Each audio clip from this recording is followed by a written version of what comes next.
मटियारी मां ख़बर ईंदा हलूं त जमायत उलमा इस्लाम जो सूबाई जनरल सेक्रेटरी राशिद महमूद सुमरो जी अॻवानी में कराची खां इस्लामाबाद लाइ निकितल महांगाई मार्च मुख़्तलिफ़ शहरनि खां थींदो मटियारी पहुची वियो।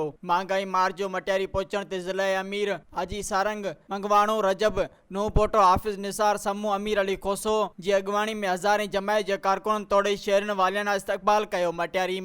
मटियारी में मार्च जी शुरा के ख़िताब कंदे राशिद महमूद सुमरो चवणु हो त इमरान खान खे हाणे शराफ़त सां घर वञणो पवंदो। इमरान खान खे सलाह था ॾियूं त महांगाई मार्च जे इस्लामाबाद पहुचण खां अॻु इक़्तिदार छॾे हलियो वञे, न त हिन भेरे जमायत जा कारकुन इस्लामाबाद मां ख़ाली हथे वापसि न ईंदा। अलामा राशिद महमूद सुमरो चवणु हो त मुल्क में महांगाई जो तूफ़ान आयल आहे, ग़रीब ॿिनि वेलनि जी मानी लाइ परेशान आहे ऐं हीअ आइन जो रोज़ न्यू तकरीरूं करे अवाम खे बेवकूफ़ बणाइण जे चकर में आहिनि। पर इमरान खान ॿुधी छॾ, हिन भेरे अवाम बेवकूफ़ न थींदो, अवाम हिन भेरे तुंहिंजनि जज़्बाती ॻाल्हियुनि में न ईंदो। हिन चयो त जमायत जा कारकुन हिन भेरे इस्लामाबाद मां ख़ाली न मोटंदा, पर हिन भेरे इमरान खान खे घर मोकिले पोइ वापसि ईंदा। मज़ीद ख़बरनि ऐं तफ़सीलात लाइ विज़िट कयो असांजी वेबसाइट www.awamiNewsHD.com ऐं ॾिसंदा रहो